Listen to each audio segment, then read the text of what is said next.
The Egyptian Book of the Dead, or the Pert Imheru, is often described as a funerary text, a collection of spells for the afterlife. But what if one of the oldest spiritual texts in human history was never meant to teach us how to die? What if it was meant to teach us how to awaken? The ancient Egyptians called it the Book of Coming Forth by Day, a book about illumination, a book about remembrance, a map toward higher consciousness, a guide written for initiates who understood that death is not an ending, but a transition, and that enlightenment is not granted after death, unless it has been prepared for during life. Within its spells, the initiate does not pray to the gods, he becomes them. Tonight we are not exploring death, we are uncovering an ancient manual for enlightenment. The title we use today, the Egyptian Book of the Dead, is a modern invention. The ancient Egyptians called it the Book of Coming Forth by Day. Even the name reveals its purpose. This was not about descending into darkness, but emerging into light. Rather than a single book, it was a collection of spells, hymns, prayers, and sacred utterances. Each version was unique. Some were brief and others extended for dozens of papyrus scrolls. They were written on tomb walls, coffins, amulets, and burial linens. Over time, what began as royal knowledge became available to priests, scribes, and eventually ordinary people. One of the most cited versions of the Book of the Dead is the Papyrus of Ani, created around 1250 BCE by and for a royal scribe named Ani. It was found in a tomb near Luxor in 1888 and acquired by Wallace Budge for the British Museum. It is a long 78-foot scroll containing both hieroglyphic text and detailed illustrations. The purpose was precise. These texts were designed to help the resurrected soul navigate the unseen worlds after death. They taught the soul how to avoid disintegration and navigate the darkness, how to pass spiritual tests, how to remember divine knowledge, and ultimately, how to achieve immortality. However, for the living, they teach us how to prepare for the next stage of our spiritual evolution, which happens upon the death of our current incarnations. To the Egyptians, immortality was not about preserving the ego forever. It was about transforming the soul into an enlightened being, one who had awakened to divine order and cosmic truth. Central to the Book of the Dead is a radically different understanding of what a human being is. The Egyptians did not believe we possess a single soul. They understood the self as a constellation of spiritual aspects.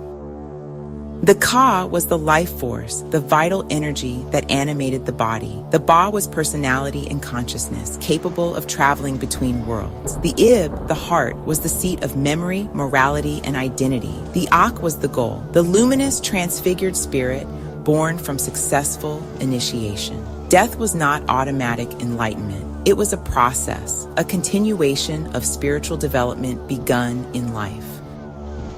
The soul entered the Duat, a vast inner landscape filled with rivers of fire, serpents, gates, guardians, and stars. But this was not a literal underworld. The Duat was a symbolic realm of consciousness, a mirror of the inner self. Each gate represented knowledge. Each guardian reflected fear, ignorance, or attachment. To pass through safely, the soul needed purity and remembrance. Names mattered, words mattered. Consciousness itself was the key. At the heart of the Book of the Dead lies one of its most iconic scenes, the weighing of the heart. The deceased stands before Osiris, Lord of Resurrection. Anubis oversees the scale. Thoth records the outcome. And Ma'at, the principle of cosmic truth, balance, and harmony, is represented by a single feather. The heart is placed upon the scale, not the brain, not the body, the heart. If the heart is heavy with falsehood, imbalance, and unintegrated shadow, it sinks. If it is aligned with Ma'at, it rises in harmony with the feather. Failure does not result in eternal torment. It results in dissolution. The soul is devoured by Amit, symbolizing spiritual unconsciousness and the loss of individual awareness. Before this judgment, the soul recites the 42 negative confessions of Ma'at. These are not pleas for forgiveness. They are declarations of spiritual alignment. Statements such as, I have not lived in falsehood. I have not stolen light. I have not disrupted harmony. This was self-judgment for actions done in life, not divine punishment. The soul measures itself against truth. One of the profound utterances from the Book of the Dead is when the initiate claims at his trial, I declare, as I have done on earth, may it be done to me. The spells of the Book of the Dead were not symbolic poetry alone. They were precise declarations of identity. They were technologies of consciousness. The Egyptians believed the universe was spoken into existence. Words carried creative force. To speak a thing was to activate it. Knowing the name of a gate, a guardian, or a divine principle was to resonate with its frequency. These utterances stabilized the soul as it moved through altered states of being. This idea echoes through spiritual traditions worldwide. Mantras in Hinduism, the Logos in Greek philosophy, sacred names in Kabbalah. The initiate was not pleading with gods. The initiate was remembering their divine authority. Again and again, Ani does something radical. He does not ask the gods for permission. He declares that he has become them through study of the myths, righteous words, and righteous actions while incarnated.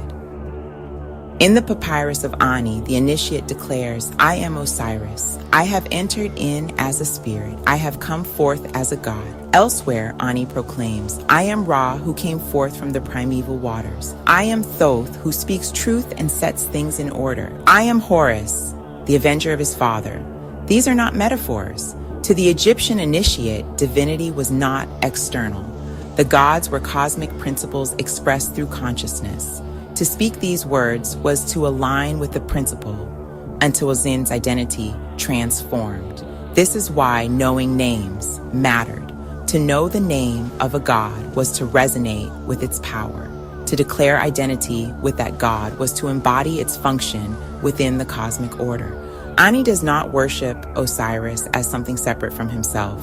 He studies Osiris, he internalizes Osiris, he becomes Osiris. Osiris is death overcome. Osiris is resurrection. Osiris is consciousness that survives dissolution. And here, the teaching turns directly to you. The Book of the Dead is not asking you to believe in gods. It is asking you to become what they represent. To be Osiris is to die to false identity and ego and rise renewed. To be Thoth is to speak truth and wisdom consciously. To be Ma'at is to live in balance. To be Ra is to awaken creative fire within the mind. The initiate does not wait to be saved. The initiate studies, discerns, meditates, loves, and thereby saves himself. Despite its funerary setting, the Book of the Dead was never meant only for the dead. It was a preparation manual for consciousness, a guide for living in alignment with Ma'at while still embodied. It was written for the living initiate. In Spell 125, Ani stands before the tribunal and declares, I have not lived in falsehood. I have not stolen light. I have not caused pain. These are often called the 42 negative confessions of Ma'at, but they are better understood as affirmations of consciousness. They describe an enlightened way of being. To live in Ma'at is to live truthfully, moderately, and consciously. It is to align thought, word, and action with cosmic order. Enlightenment is not escape from the world, but right relationship with it. Another spell instructs, my heart is mine. It shall not stand against me as witness. This reveals a profound truth. The heart carries memory. The heart remembers every act, every intention. To prepare the heart for after death, one must prepare it now. Every thought and act of truth and love lightens and softens the heart. Every act of unconsciousness and attachment to illusion makes it heavy.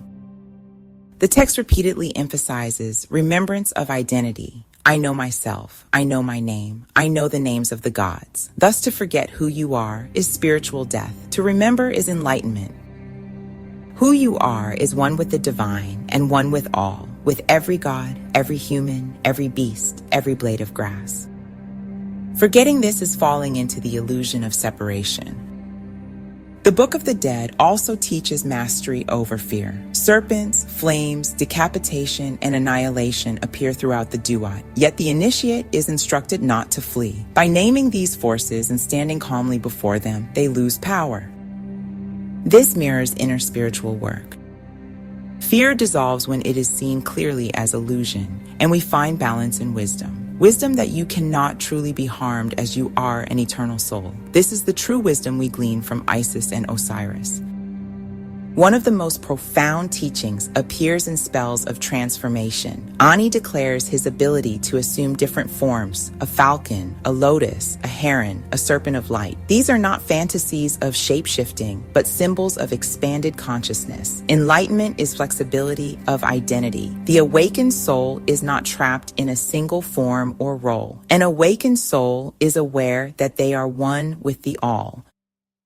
Perhaps most importantly, the text emphasizes preparation. Ani states that he has made offerings while alive, that he honored the gods, that he practiced truth on earth. Enlightenment is not granted suddenly after death. It is cultivated. In this way, the Book of the Dead functions as a daily spiritual discipline. It beckons us to live truthfully so the heart remains light, speak consciously as words carry creative power, and face fear so it cannot bar the gate. The journey after death mirrors the journey within. Ani can stand at the gates and declare wholeheartedly that he has walked the righteous path in life, so that he is comfortable in the next phase of his spiritual evolution after death. The journey through the Book of the Dead culminates in a single realization. The gods were never meant to be worshipped from afar. They were meant to be become. Osiris, or Asar, represents consciousness that endures beyond collapse. To become Osiris is to accept death, not as annihilation, but as transformation. It is the death of false identity and the resurrection of truth.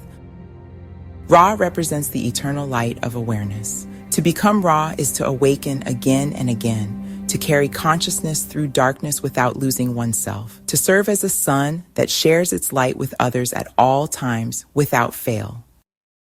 Thoth, or Jehuti, is divine intelligence, sacred speech, the ordering principle of mind. To become Thoth is to speak truthfully, to think clearly, and to align thought with cosmic law, thereby transcending your human self. Ma'at is harmony, balance, integrity. To become Ma'at is to live so that the heart remains light. It is to understand the cosmic order as it applies to your inner and outer world.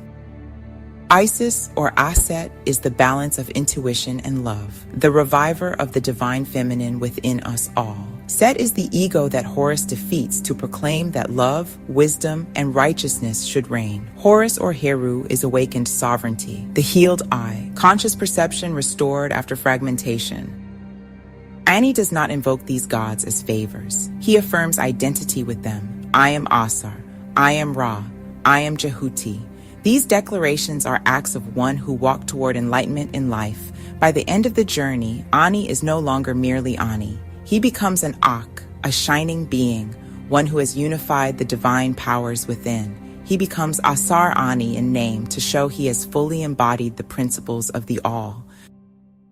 The ultimate goal of the Book of the Dead was not survival, it was transformation. To be declared true of voice meant the soul had achieved coherence. It had integrated all aspects of itself. It became an Ak, a shining one. This was enlightenment, liberation from unconscious rebirth, recognition of the union with cosmic order. The Book of the Dead was a highly personalized document. The Egyptians were active participants in the creation of their eternal destiny. This notion of being the author of one's own spiritual narrative is a powerful lesson for us today. We must take on the role of the inner scribe. The wisdom of the Book of the Dead encourages us to pick up the pen. It invites us to consciously decide what qualities we want to cultivate, what fears we want to overcome, and what identity we want to embody. By engaging in these practices, we are creating our own book of coming forth by day. We are writing the story of how we emerge from our own darkness. And now the teaching turns to you. Your life is the duat. Your fears are its guardians. Your heart is already on the scale. Each day, you choose whether to embody Osiris through inner resurrection, Ra through conscious awareness, Thoth through truthful speech, Ma'at through harmony, or Horus through clarity of sight. The Book of the Dead is not waiting for your death. To come forth by day is to awaken now. To become the gods is to embody your oneness with the all. The question is not what happens when you die. The question is whether you remembered who you were on earth. The ancient Egyptians did not fear death. They prepared for it. The Book of the Dead survives not as a relic of superstition, but as a forgotten map, a reminder that the greatest judgment we face is our own awareness of what is right. To come forth by day is to awaken here and now, to live in truth, to lighten the heart, to remember that we are already walking the path of the imperishable stars. Thank you for watching. Like, subscribe, and come back for more. Namaste.